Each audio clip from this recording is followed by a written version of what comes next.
오늘은 대림절 네 번째 주일입니다. 우리의 마음과 뜻을 다해 성령 안에서 진리를 따라 하나님 앞에 예배로 나아가겠습니다.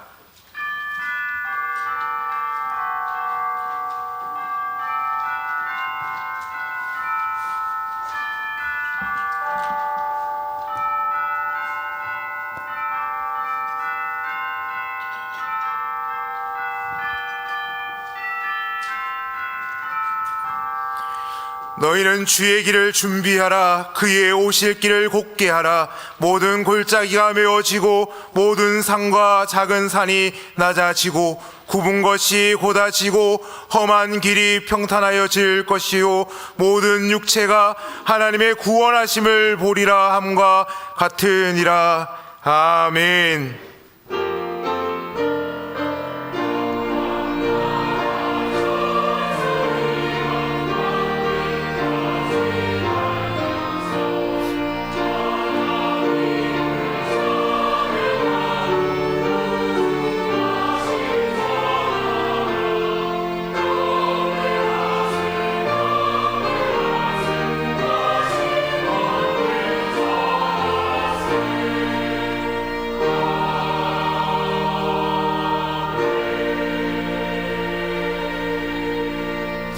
예배를 받기에 합당하신 하나님, 독생자 예수님을 아끼지 않고 이 땅에 보내주셔서 죄와 사망으로 죽을 수밖에 없던 저희를 구원하여 주신 사랑에 감사를 드립니다.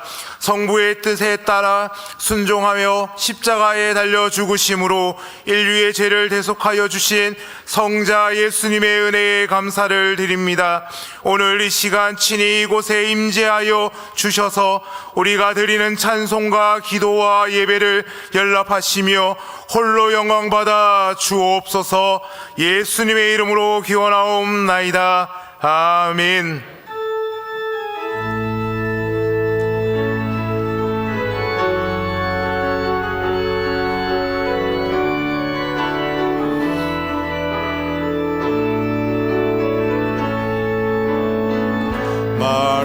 마라나타 주 예수여 어서 오시옵소서. 나의 모든 끝 모든 족속 주를 찬송하게 하소서. 마라나타 주 예수여 어서 오시옵소서. 모든 열방이 주께 돌아와 춤추며 경배하게 하소서. 우리 주님 다시 오실 길을 만들자. 십자가를 들고 땅 끝까지 우리 가리라. 우리 주님 하늘 영광 온 땅 덮을 때 우리 땅 끝에서 주를 맞으리. 마라나타 마라나타 아멘. 주 예수여 오시옵소서. 마라나타 마라나타 아멘. 주 예수여 오시옵소서. 마라나타 마라나타 아멘. 주 예수여 오시옵소서. 마라나타 마라나타 아멘. 주 예수여 오시옵소서.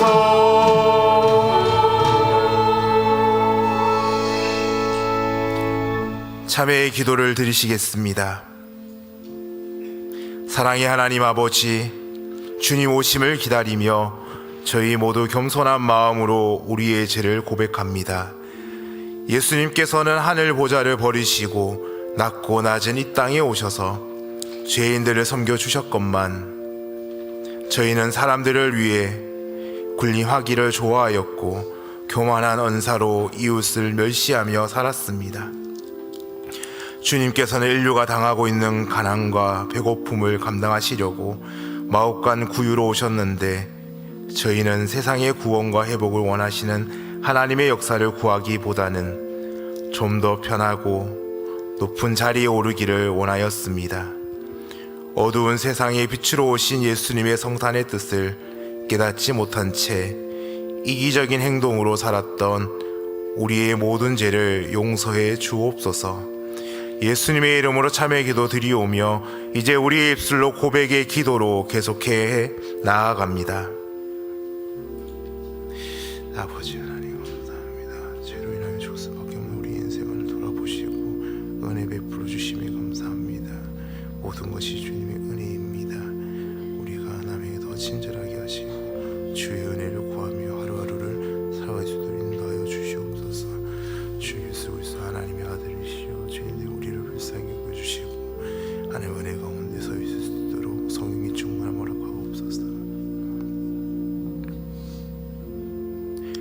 내 이름을 위하여 내가 노하기를 더디할 것이며 내 영광을 위하여 내가 참고 너를 멸절하지 아니하리라. 아멘. 나는 전능하신 아버지 하나님 천지의 창조주를 믿습니다. 나는 그의 유일하신 아들 우리 주 예수 그리스도를 믿습니다. 그는 성령으로 잉태되어 동정녀 마리아에게서 나시고 본디오 빌라도에게 고난을 받아 십자가에 못 박혀 죽으시고 장사된 지 사흘 만에 죽은 자 가운데서 다시 살아나셨으며 하늘에 오르시어 전능하신 아버지 하나님 우편에 앉아 계시다가 거기로부터 살아있는 자와 죽은 자를 심판하러 오십니다. 나는 성령을 믿으며 거룩한 공교회와 성도의 교제와 죄를 용서받는 것과 몸의 부활과 영생을 믿습니다. 아멘.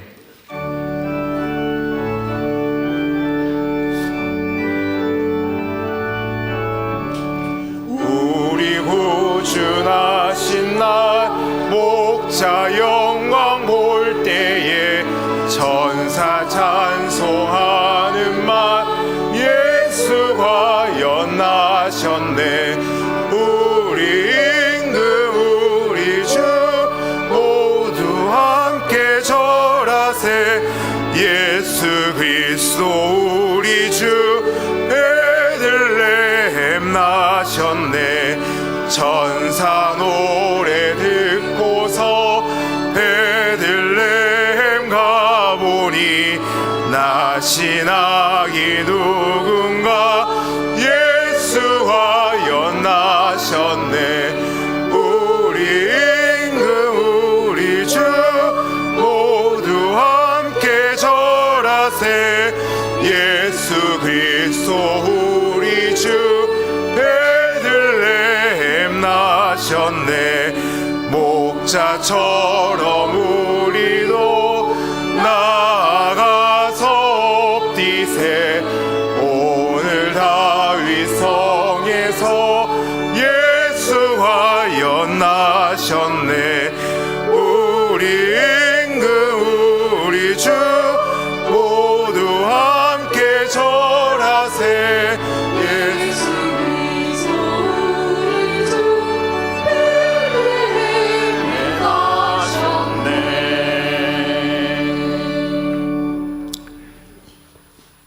사랑의 하나님 아버지, 올 한 해도 여기까지 지켜주신 은혜를 감사드립니다. 하늘 높은 보좌 버리시고 낮고 천한 이 땅에 기쁜 소식으로 오신 구원의 예수님을 경배하며 성탄의 기쁨을 주신 하나님을 찬양합니다. 죄를 범할지라도 회개할 때 용서해 주시는 사랑의 하나님, 이 시간 우리가 알게 모르게 입술로 마음으로 행동으로 지은 죄를 회개하오니 용서하여 주시옵소서. 외식하는 바리새인과 같이 높은 자리를 탐내고 나의 모습이 돋보이기를 좋아하며 세상의 잘됨을 축복으로 여기며 그것을 위해 애쓰고 자랑하고 부러워하였으니 용서하여 주시옵소서. 우리와 함께 하시고자 마음문을 두드리는 예수님, 우둔하고 게으름으로 주의 부르심을 듣지 않고 거부한 우리 죄를 용서하여 주시옵소서. 이 시간 우리 마음의 문을 열고 주 예수님을 모시기를 원합니다. 임재하여 주시고 우리 마음에 들어와 주셔서 우리가 회복되고 주와 함께 먹고 마시며 살아가는 즐거움을 누리게 하옵소서. 치유와 위로의 하나님, 병마의 고통과 경제적 어려움과 영혼을 갉아먹을 듯한 심적인 어려움에 처해 있는 성도들을 불쌍히 여겨 주시옵소서. 혈루증을 앓던 여인과 같이, 맹인 바디메오와 같이 간절한 마음으로 주를 부를 때에 그 기도를 들어주셔서 편안히 잘 수 있고 쉴 수 있고 웃을 수 있는 평안과 회복을 주셔서 더욱 하나님을 높이고 찬양할 수 있는 심령들 되게 하여 주시옵소서. 세계 열방에서 사역하고 있는 선교사들과 가족들을 지켜주시옵소서. 그들의 눈물의 헌신을 기억하시옵고 각종 질병으로부터 건강을 지켜주시옵고 자녀들의 성장과 진로도 예비하여 주시옵소서. 어려움에 당면할 때에 성령 하나님 도우심으로 길을 열어주시고 늘 새 힘 주셔서 능히 감당할 수 있게 하시며 그들의 복음 전파 사역을 통하여 하나님의 큰 영광이 나타나게 하여 주시옵소서. 하나님 아버지, 우리 대봉교회를 지켜 주시옵소서. 원래는 복음의 사람 예배자로 살게 하소서라는 표를 정하고 달려왔습니다.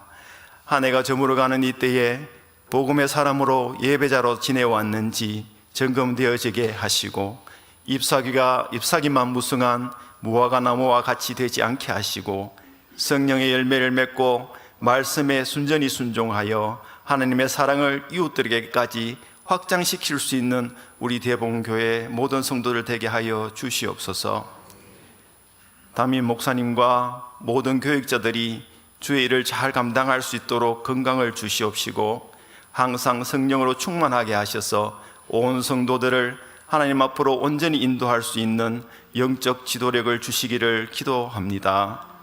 당회원과 항존직은 하나님의 뜻을 잘 깨닫게 하시고 직분의 책임을 무겁게 여겨서 교회 안에서 연약하고 낙심한 성도들을 돌아보고 세우고 격려하는 사랑의 수고를 애써서 감당하게 하여 주시옵소서. 믿음의 자녀들을 위하여 기도합니다. 십자가의 복음이 다음 세대에 전해야 할 가장 큰 유산임을 믿습니다. 먼저 하나님을 알게 하시고 믿음의 선물을 받게 하여 주시옵소서. 세상에서도 넉넉히 영향력을 끼칠 수 있는 지혜와 능력을 겸비하게 하시되 부와 성공과 즐거움만을 추구하는 세상의 가치관에 마음을 뺏기지 않고 믿음을 가지고 성장할 수 있도록 지켜 주시옵소서. 이들을 위하여 애쓰고 있는 교육부의 교육자들과 교사들에게 성령 하나님 지혜와 감동을 주셔서 잘 양육하게 하여 주시옵소서. 이 시간 말씀을 전하시는 담임 목사님께 성령님 함께하여 주셔서 선포되어지는 말씀마다 능력과 힘이 있게 하여 주시옵소서. 말씀을 듣는 우리들의 마음을 방해하거나 졸게 하는 악한 마귀 틈타지 않게 하셔서 들을 때에 깊은 깨달음이 있게 하시고 삶의 변화가 일어나게 하여 주시옵소서. 고비 때마다 이스라엘 백성에게 이적과 표적을 보이시며 하나님의 하나님 되심을 나타내셨던 것 같이 우리들에게도 하나님의 거룩하심과 사랑하심을 나타내사 예배드리는 모든 성도들의 가슴마다 예수의 표적이 새겨지게 하셔서 어떠한 고난과 유혹에도 끝까지 주의 길을 따라가게 하여 주시옵소서. 정성으로 준비한 샬롬 찬양대가 거룩한 하나님을 찬양합니다. 찬양이 하나님만 높이고 하나님을 기쁘시게 하는 찬양되게 하여 주시옵시고 함께 예배드리는 성도들도 동일한 고백을 올려드리는 시간 되게 하여 주시옵소서. 이 땅에 평화의 왕으로 오신 예수님의 이름으로 기도드립니다. 아멘.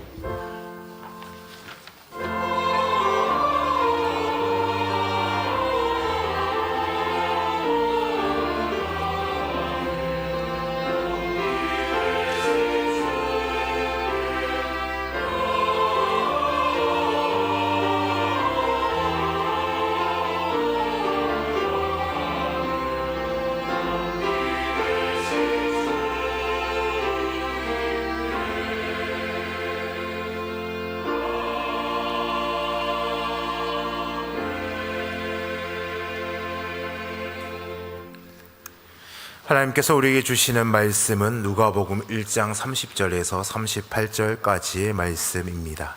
신약 성경 누가복음 1장 30절에서 38절까지의 말씀입니다. 신약 87면에 있습니다. 하나님의 말씀을 봉독할 때 경청하시기 바랍니다. 천사가 이르되 마리아여 무서워하지 말라. 내가 하나님께 은혜를 입었느니라. 보라, 내가 잉태하여 아들을 낳으리니 그 이름을 예수라 하라. 그가 큰 자가 되고 지극히 높으신 의의 아들이라. 일컬어질 것이요 주 하나님께서 그 조상 다윗의 왕위를 그에게 주시리니 영원히 야곱의 집을 왕으로 다스리실 것이며 그 나라가 무궁하리라. 마리아가 천사에게 말하되 나는 남자를 알지 못하니 어찌 일이 있으리이까. 천사가 대답하여 이르되 성령이 내게 임하시고 지극히 높으신 이의 능력이 너를 덮으시리니 이러므로 나실 바 거룩한 이는 하나님의 아들이라 일컬어지리라. 보라, 내 친족 엘리사벳도 늙어서 아들을 배웠느니라. 본래 임신하지 못한다고 알려진 이가 이미 6달이 되었나니 대저 하나님의 모든 말씀은 능하지 못하심이 없느니라. 마리아가 이르되 주의 여종이오니 말씀대로 내게 이루어지리이다 하매 천사가 떠나가니라. 아멘. 이 말씀을 통하여 은혜 주실 줄 믿습니다.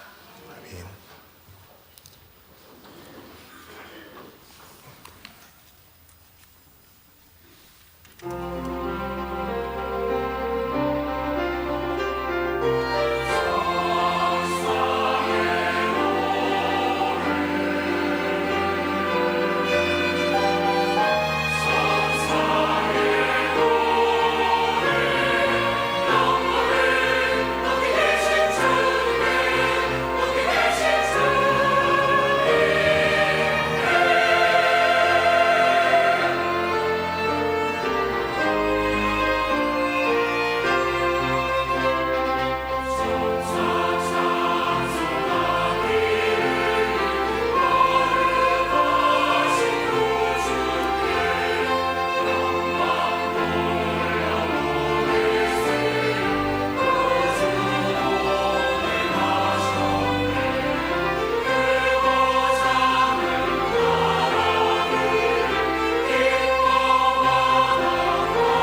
아멘.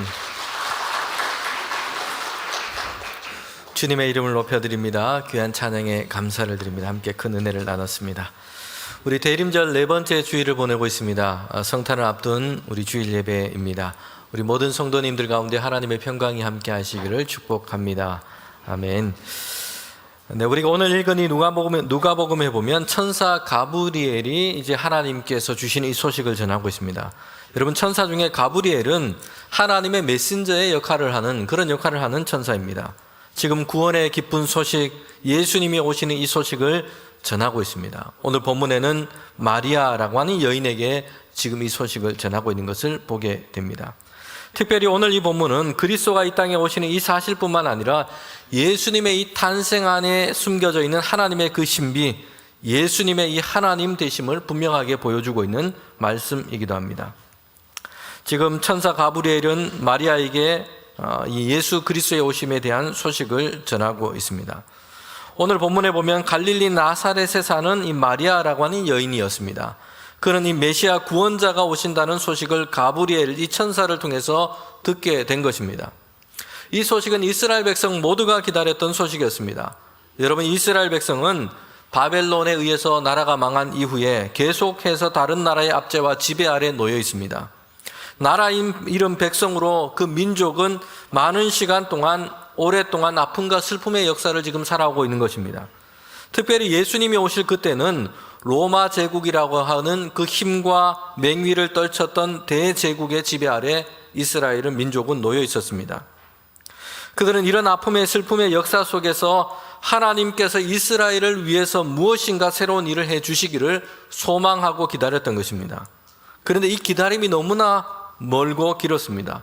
사람들 중에는 지치고 실망하는 사람들도 있었고 더 이상 희망하지 않는 그런 사람들도 있었습니다. 그런데 가브리엘이 전한 이 천사가 전한 이 소식에 보면 이런 말씀이 있습니다. 태어날 아기가 있는데 하나님께서 그 조상 다윗의 왕위를 그에게 주리라. 그 나라가 무궁할 것이다. 이것은 매우 이스라엘 백성이 기다렸던 놀라운 소식이었던 것입니다. 그들이 그토록 기다리고 간구했던 소식이었습니다. 이스라엘 민족이 회복되고 나라를 이루고 그 나라가 굳건하게 세워질 것이다. 이런 말씀이었습니다. 우리는 물론 하나님께서 예수님을 통해서 이루시는 이 일이 이스라엘이라고 하는 이 한 민족, 또 이스라엘이라고 하는 이 한 나라의 어떤 재건을 뜻하지 않는다는 것을 알고 있습니다. 예수님 안에서 하나님은 하나님의 백성, 새로운 이스라엘을 세워 가시기를 원하시는 것입니다. 예수 그리스도를 믿고 그 구원의 은혜를 얻어서 이 땅 가운데 하나님의 백성으로 살아가는 그 하나님의 이 나라를 세워가는 그 백성들을 얘기를 하고 있습니다. 하나님과 그의 나라에 자신의 소속과 목적과 삶의 방향을 두고 살아가는 하나님의 백성들이 세워지게 될 것입니다. 성도 여러분, 그런데 가브리엘이 그리스도의 나심에 대한 소식을 전하고 있는데 지금 누구에게 알리고 있냐면 이 소식을 들은 사람은 마리아였습니다. 마리아에게 전해진 소식은 그리스도가 오신다라는 것에만 그치지 않았습니다. 그리스도 메시아가 오시는데 마리아 자신에게서부터, 당신에게서부터 태어날 것이다 라는 그런 이야기였습니다. 이스라엘 땅에, 유대 땅에 그리스도가 오신다는 이 이야기는 너무나 기다리고 기쁜 소식이었습니다. 감격스러운 소식이에요. 마리아에게도 마찬가지입니다. 메시아를 기다리고 있습니다. 그런데 문제는 마리아가 임신을 하고 아기를 낳게 되는데 그 아기가 그리스도 예수라고 말씀하고 있는 것입니다. 여러분, 이것은 마리아에게는 결코 기뻐할 만한 그런 소식은 아니었다는 것이요. 부담스러운 소식이고 그 정도가 아니라 마리아 자신을 위태롭게 하는 소식이기도 한 겁니다. 우리가 마리아가 누군지를 보면 분명하게 알게 됩니다. 마리아에 대해서 성경은 이렇게 소개를 하고 있습니다. 누가복음 1장 26절부터 27절에 보면 마리아를 이렇게 소개하고 있어요. 여섯째 달에 천사 가브리엘이 하나님의 보내심을 받아 갈릴리 나사렛이란 동네에 가서 다윗의 자손 요셉이라 하는 사람과 약혼한 처녀에게 이르니 그 처녀의 이름은 마리아라. 여기서 마리아를 누구라고 소개를 하고 있습니까? 정혼한, 약혼을 한 처녀였습니다. 그러니 아이를 임신할 수 있는 결혼의 상태는 아니었던 것입니다. 여러분 당시에는 결혼 전에 정혼을 하게 됩니다. 대략 1년이라는 기간 동안 그렇게 정혼의 시간을 보내게 됩니다. 결혼을 약속한 상태인 것이죠. 그런데 오늘의 이 약혼과는 좀 그 무게감이 훨씬 더 큽니다. 결혼을 한 부부처럼 서로에 대한 신의와 약속을 반드시 지켜가야 합니다. 정혼 기간 동안에는 남자와 여자가 각각 부모의 집에 기거합니다. 그렇게 결혼을 준비하는 것이죠. 그러나 동거하거나 동침을 할 수는 없습니다. 정결을 지켜야 하는 것입니다. 정혼 중에 정결을 지키지 않고 부정하게 되면 결혼 관계에서 일어난 그런 일처럼 율법에 따라서 엄격하게 다루고 처벌을 받게 됩니다. 이처럼 마리아는 결혼해서 남편과 지금 함께 살고 있는 것이 아니고요, 지금 정혼한 상태였던 것입니다. 아직 결혼을 하지 않은 것이요, 남자를 알지 못했습니다. 그러기에 아기를 잉태한다는 것은 생각할 수 없는 일이고요, 남자를 알지 못하기 때문에 아이를 잉태할 수도 없고, 정혼한 상태고 아직 결혼을 하지 않은 상황이기 때문에 아이를 잉태해서도 안 되는 그런 상황이었던 것입니다. 성도 여러분, 그러기에 마리아가 들은 그리스도의 오심에 대한 이야기는요, 내가 아니라 다른 사람을 통해서 이루어지는 일이라면 좋은 소식입니다. 그런데 마리아 자신을 통해서 이렇게 이루어진다면 그것은 대단히 위험한 소식이 되고 마는 것입니다. 이솝 우화 중에 이 고양이 목에 방울 달기라는 우화가 있습니다. 쥐들이 고양이 때문에 많이 괴로웠어요. 고양이에게 잡혀서 목숨을 잃는 쥐들도 있었습니다. 되책 회의를 하고 있습니다. 그때 하나 좋은 생각을 내놓는 쥐가 있었습니다. 고양이 목에다가 방울을 달면 좋겠다는 것이죠. 그러면 고양이가 가까이 오는 소리를 쉽게 듣고 알아차릴 수 있는 겁니다. 먼저 피할 수 있는 것이죠. 상당히 일리가 있습니다. 고양이 목에 방울이 있으면 고양이가 움직이면 방울이 흔들려서 소리가 나게 되는 것이죠. 그런데 그때 늙은 쥐가 이렇게 얘기를 합니다. 좋은 생각인데 누가 고양이 목에 방울을 달 것인가? 이 물음에는 아무 대답을 하지를 못해요.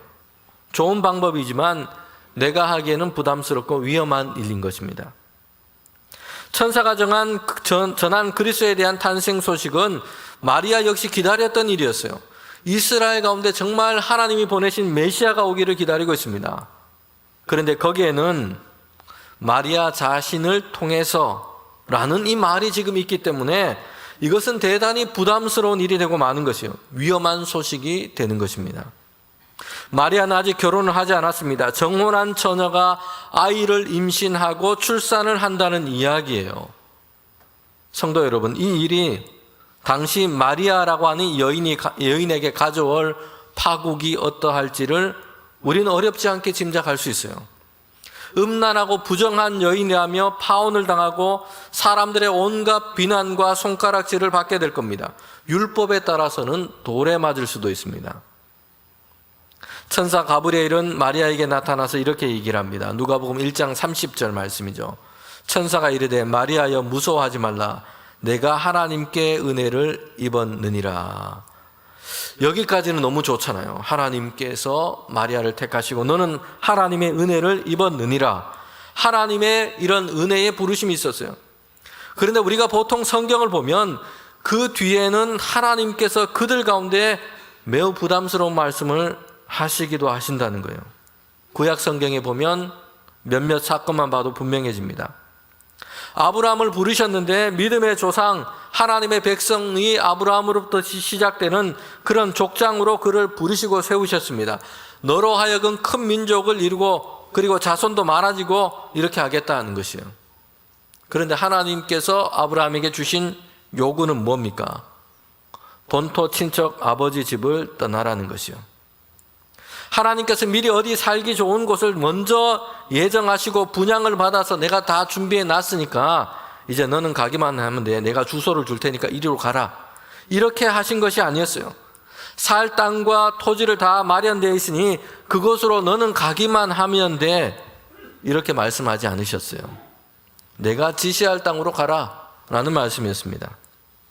고향과 집을 떠나는 것은 당시 삶의 방식, 생활의 어떤 환경에서는 대단히 위험천만한 일입니다. 그런데 가야 할 곳도 정해지지 않았어요. 너는 떠나라. 내가 너를 인도할 것이다 라는 말씀이었습니다. 이것은 부담스럽고 위험한 부름이었습니다. 히브리서 11장 8절에 보면 아브라함의 믿음에 대해서 히브리서 이 기자는 이렇게 얘기하면서 말씀하고 있습니다. 아직 갈 바를 알지 못했으나 믿음으로 나아갔다 라고 얘기합니다. 어디로 갈지를 떠날 때는 몰랐다는 것이에요. 고향과 친척과 아비 집을 떠나라는 하나님의 말씀을 듣고 부담스럽고 위험한 말씀으로 느껴지지만 사람들에게는 그렇게 느껴지죠. 그러나 아브라함은 믿음으로 떠났다라고 말씀하고 있습니다. 모세는 광야의 떨기나무 속에 있는 불꽃을 보았습니다. 이때 하나님께서 모세를 부르셨어요. 하나님의 은혜로운 부르심입니다. 그런데 모세에게 주시는 말씀이 이어집니다. 애굽의 바로에게 압제당하고 있는 이스라엘 백성을 인도하여 내라라는 것입니다. 절대적인 힘과 권세를 가진 파로 앞에 서서 아무것도 없는 이 늙은 목동에 지나지 않은 모세가 애굽의 바로로부터 이스라엘 백성을 인도하여 내라는 하나님의 부르심이었던 겁니다. 구약의 사사 기드온도 부르실 때에 하나님의 천사가 나타났는데요, 그에게 이렇게 얘기합니다. 하나님의 은혜를 입은 큰 용사라고 그를 부르고 있어요. 그런데 이때 기드온은 뭘 하고 있었냐면 미디안 족속의 약탈을 피해서, 눈을 피해서 숨어서 타작을 하고 있었어요. 여러분, 이것은 큰 용사와는 전혀 어울리지 않는 모습이죠. 이런 기드온을 향해서 주님의 사자는 나타나서 너는 큰 용사다 라고 부르셨어요. 그리고 그 뒤에 이어지는 말씀이 미디안 손에서 이스라엘을 구하라 라는 말씀이었습니다. 성도 여러분, 이렇게 볼 때 신자로 살아가는 것은요, 우리의 본성적으로 내가 원하고 내가 즐거워하고 기대하는 이런 일들이 하나님을 통해서 이루어지는 이런 종류의 삶만은 아닌 것입니다. 하나님은 그의 사람들에게 오셔서 은혜를 주십니다. 그리고 그 은혜는 그들을 지금 무엇으로, 어디로 지금 이끌어가고 있습니까?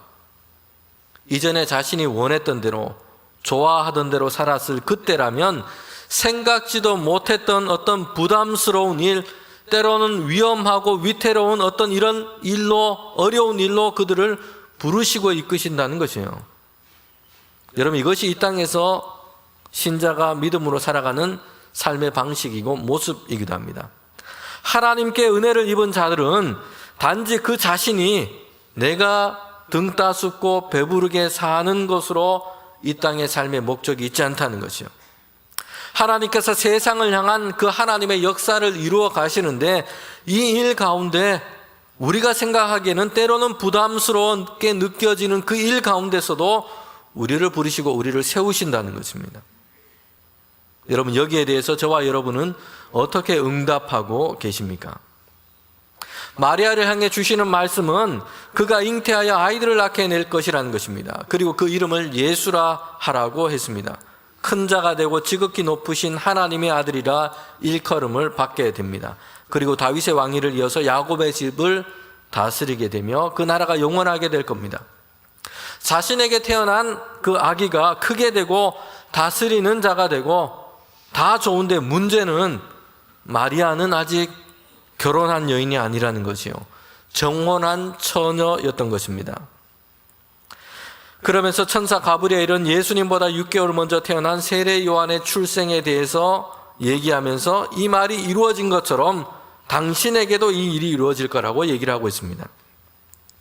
세례 요한의 부모인 엘리사벳과 사가랴는 늙어서 아이를 얻지를 못했습니다. 이제는 나이가 많아서 아이를 얻는 것이 불가능해 보였어요. 그런데 천사가 전한 하나님의 소식을 그렇게 전했습니다. 그 말대로 이루어진 것이요. 그들이 임신하게 되었고 아이를 얻게 되었습니다. 이처럼 마리아에게도 이런 일이 일어나게 될 것이라는 말씀이었습니다. 성도 여러분, 그런데 우리가 마리아의 입장에서 한번 본다면 사실 이것은 비교할 수 있는 일이 아니에요.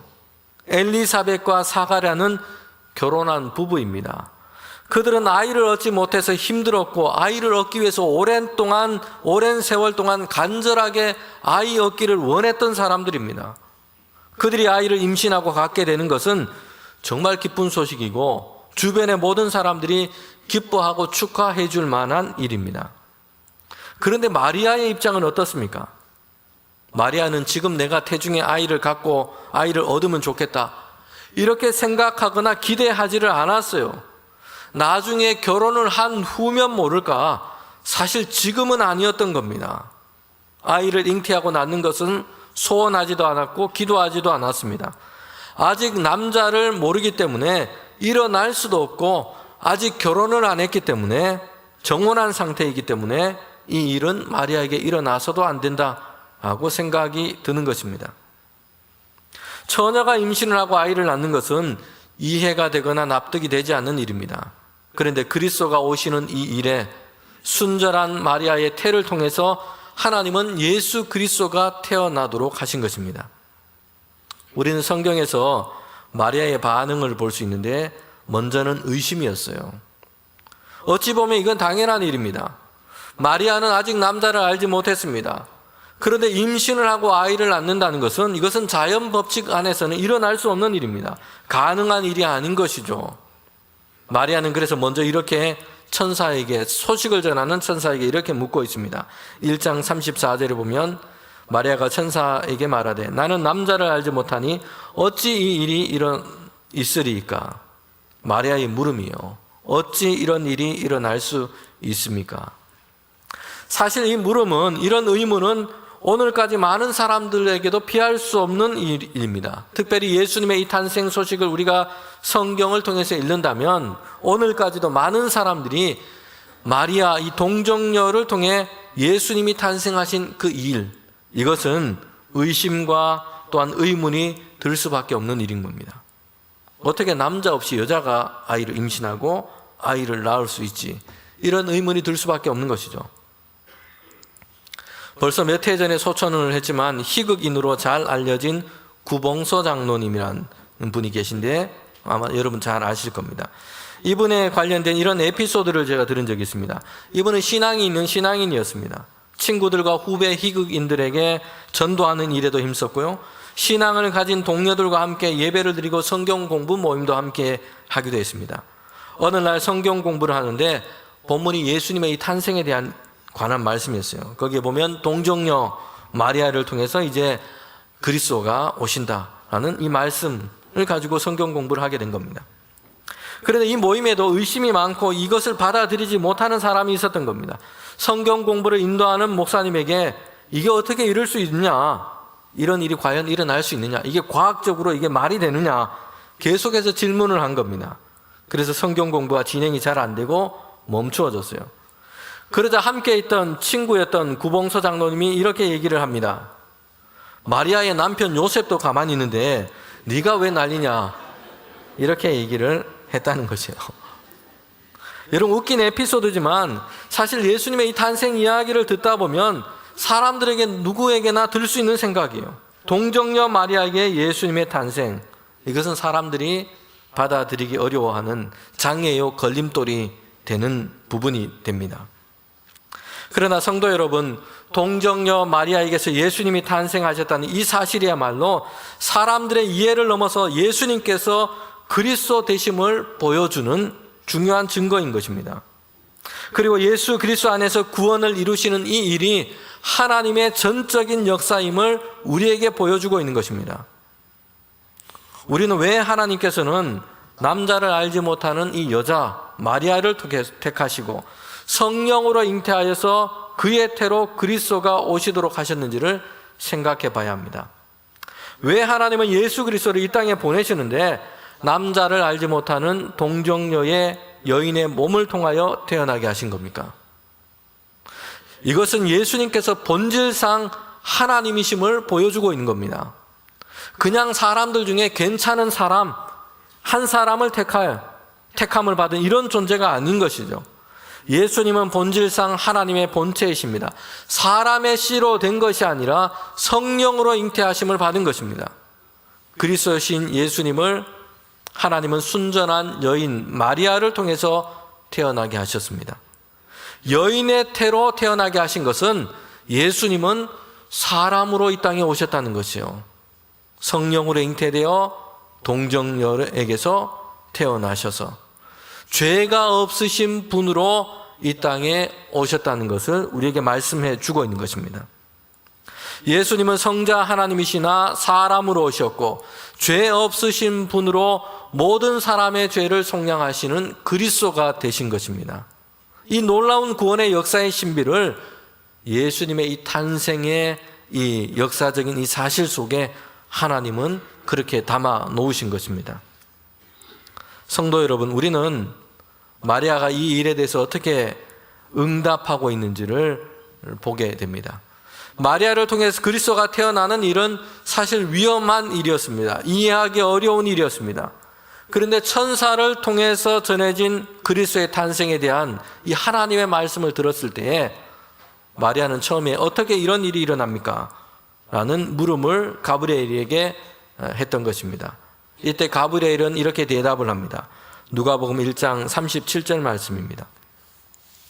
대저 하나님의 모든 말씀은 능하지 못함이 없느니라. 아멘. 마리아가 경험한 것, 배워온 것, 자연과 세상의 법칙과 이치로는 잘 이해되지가 않습니다. 그런데 천사를 통해 분명하게 하나님께서 이렇게 말씀하신 것이요. 이것이 하나님께서 주신 메시지였던 것입니다. 그리고 이렇게 말합니다. 하나님의 모든 말씀은 능하지 못함이 없느니라.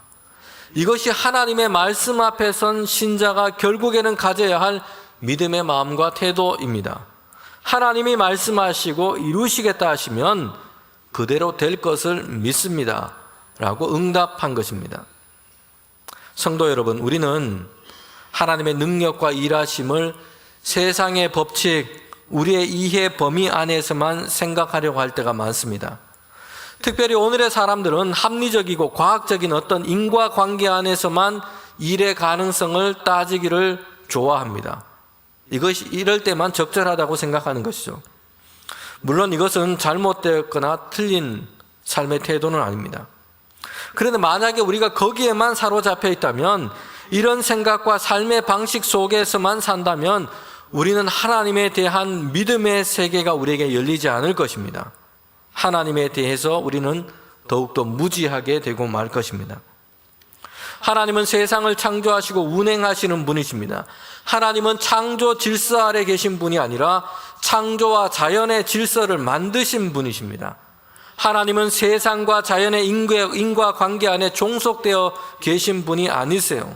하나님께서는 하나님의 뜻과 계획에 따라서 이 질서를 넘어서셔서도 그 일을 행하시고 이루시는 분이십니다. 우리는 성경에서 놀랍고 낯선 하나님의 지혜와 일을 볼 때가 많습니다. 바다를 멈추고 갈라지게 하셔서 그의 백성을 마른 땅으로 건너가게 하셨어요. 태양이 멈추어 서도록 하시기도 하셨습니다. 우리는 우리의 삶의 현실 가운데도 여전히 하나님은 하나님의 뜻과 계획에 따라서 놀랍고 낯선 하나님의 지혜와 일을 행하실 것입니다. 사람의 생각과 판단으로는 어떻게 이런 일이 라는 의심과 의문이 들 수밖에 없지만, 그러나 하나님은 능하지 못함이 없으신 줄 믿습니다.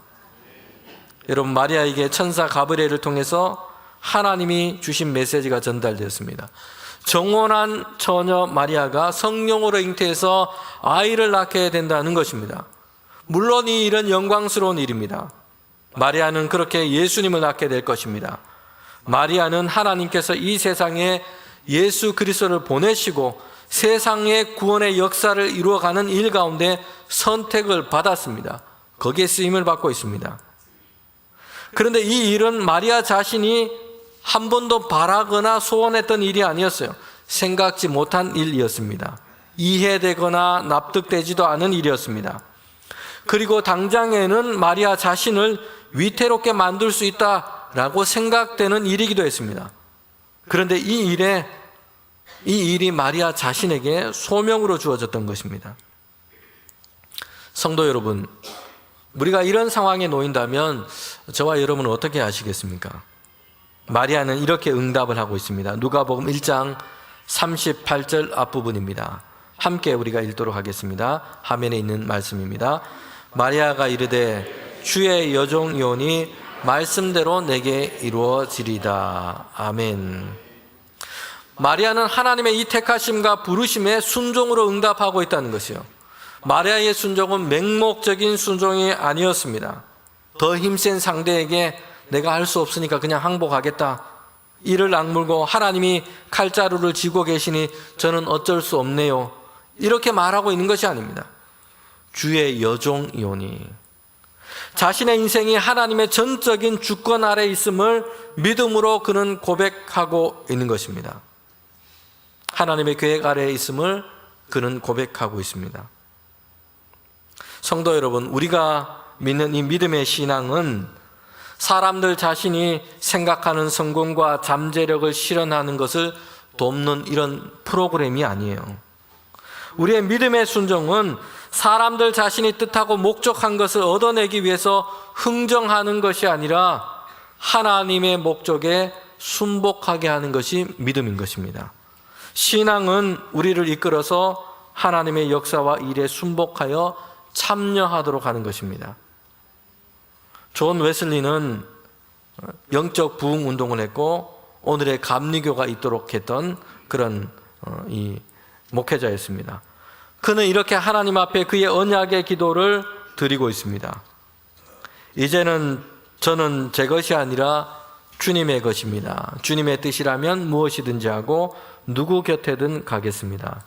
일을 맡겨주시고 고난도 허락하소서. 쓰임을 받든 묵혀지든 다 주님을 위해서입니다. 높아지든 낮아지든 주님을 위해서입니다. 충만하게 하시고 비어있게 하소서. 모든 게 있게 하시고 아무것도 없게 하소서.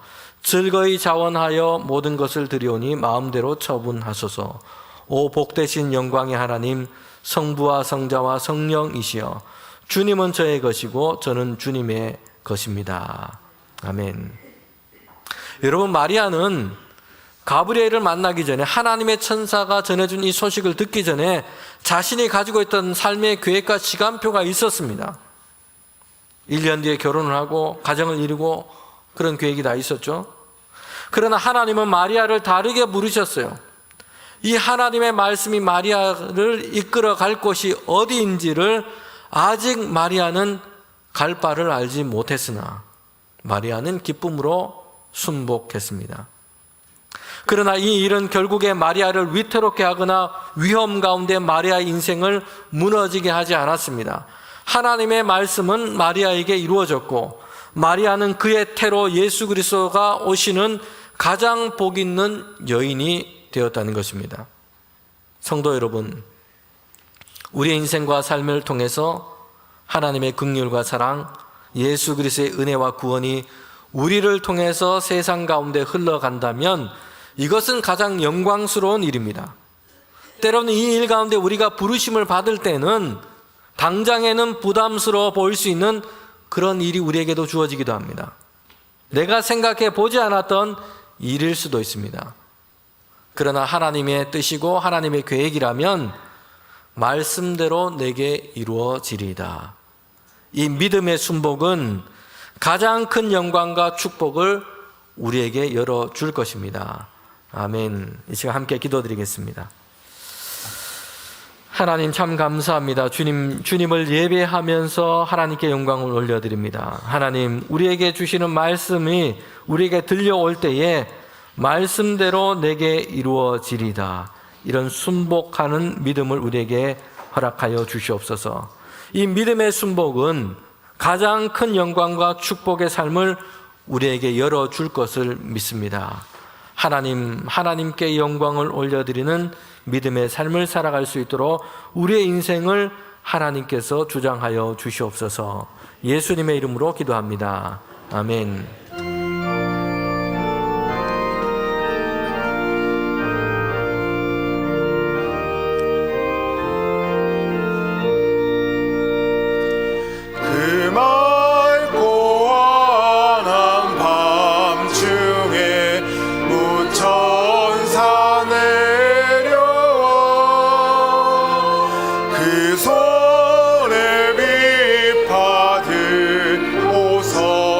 다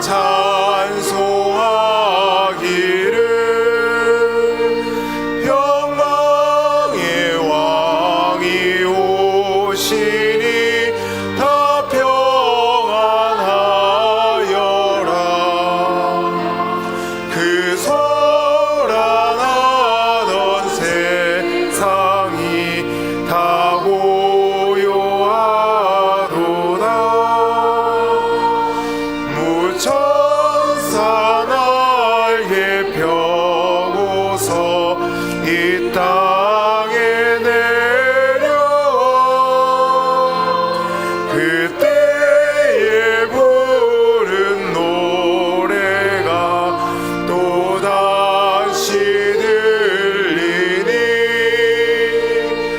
이 슬픔 많은 세상에 그 위로 넘치고 온 세상 기뻐 뛰놀며 다 찬송하도다. 이 괴로움 많은 세상에 짐지고 가는 자,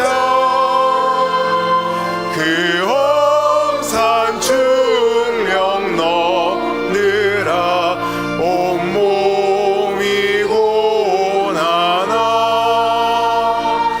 이제 악세상 살 동안 새 소망 가지고 저 천사 기쁜 찬송을 들으며 쉬어라. 예선지에 연응하여 베들레헴 성에 주 예수 탄생하시니 온 세상 구주라. 저 천사 기쁜 노래를 또다시 부르니 온 세상 사는 사람들 다 와닿아도다.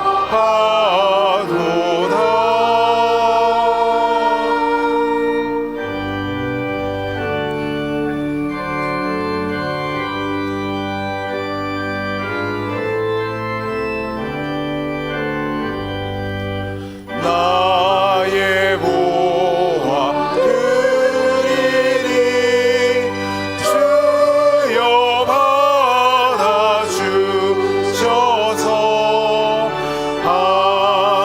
하늘나라 위하여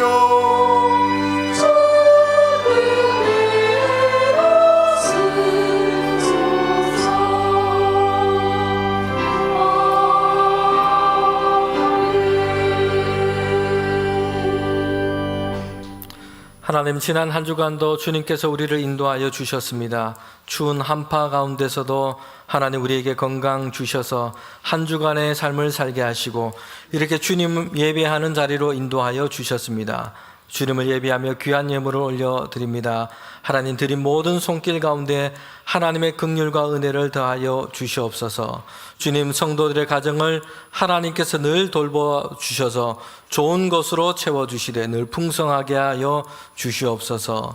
이 시간 드린 예물이 주님의 뜻 가운데 사용되기를 원합니다. 하나님께서 이 예물을 통하여 귀한 역사, 선한 일을 이루어 주시옵소서. 하나님, 우리를 지켜주시고 인도해 주신 주님, 삶의 고비마다 우리를 건져주신 주님께 감사드립니다. 이 땅에서 삶이라는 순례의 길을 걷는 동안 우리와 동행하여 주셔서 세상이 알 수 없는 기쁨과 평안을 우리에게 허락하시고, 그래서 어떠한 상황 가운데서도 그늘지지 않고 늘 주님으로 인하여 새 힘을 얻는 우리 모두가 되게 하여 주시옵소서. 몸과 마음이 연약한 이들을 주님 돌봐 주시옵소서. 다시 강건하여 회복되게 하시고 주님께로부터 오는 능력과 힘을 더하여 주시옵소서. 주님으로 인하여 담대하고 평강하게 하여 주시옵소서. 주님의 은혜의 빛을 세상 가운데 비추어 주시옵소서. 죄와 어둠이 전쟁과 죽음으로 그늘진 이 땅을 주님 밝혀 주시옵소서. 총과 칼의 무력의 시대가 아니라 화해와 평화의 날이 속히 올 수 있도록 주님께서 주장하여 주시옵소서. 예수님의 이름으로 기도합니다. 아멘.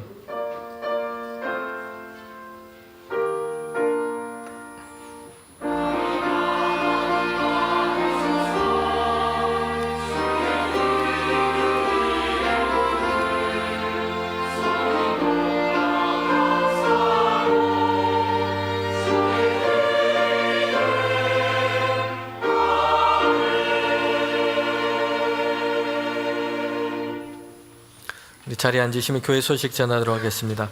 오늘은 대림절 넷째 주일입니다. 그리고 오늘 찬양 예배 때는 성탄절 칸탄타 및 교회학교에서 준비한 성탄 발표회가 있습니다.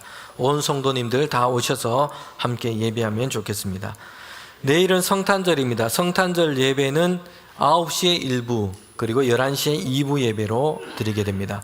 우리 성탄절 예배할 때 성탄 예물을 함께 잘 준비해서 드리면 좋겠습니다. 우리 성탄 예물은 어려운 교회와 성도들, 이웃을 향해서 사용되게 됩니다. 네, 우리 주보의 다른 교회 알림은 참고하시면 되겠습니다. 우리 교우 소식입니다. 결혼 소식이 있습니다. 이강훈 군, 이용목 장로님, 최유진 권사님 장남됩니다. 오는 토요일 날 오후 12시 30분에 결혼 예식 있습니다. 이사한 가정 있습니다. 김익준 집사님, 박상복 집사님 가정 이사하셨습니다. 지난 주간에 슬픔 당한 가정이 있습니다.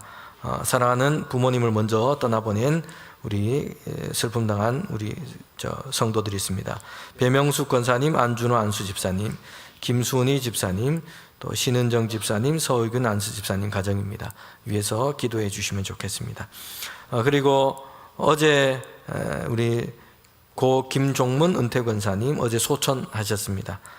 그래서 오늘 찬양 예배 후에 입관 예배로 예배 드리게 됩니다. 유족들 가운데 하나님의 위로가 있도록 기도해 주시면 좋겠습니다. 네. 우리 다 일어나셔서 함께 파송의 찬양 부르도록 하겠습니다.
지금은 우리 주님 예수 그리스도의 은혜와 하나님의 그 크신 사랑과 성령의 교통하심이 말씀대로 내게 이루어지리다. 이 믿음의 순복을 가지고 날마다 하나님 앞에 나아가기를 원하는 우리 모두 가운데 지금부터 영원토록 함께 하시기를 간절히 축원하옵나이다.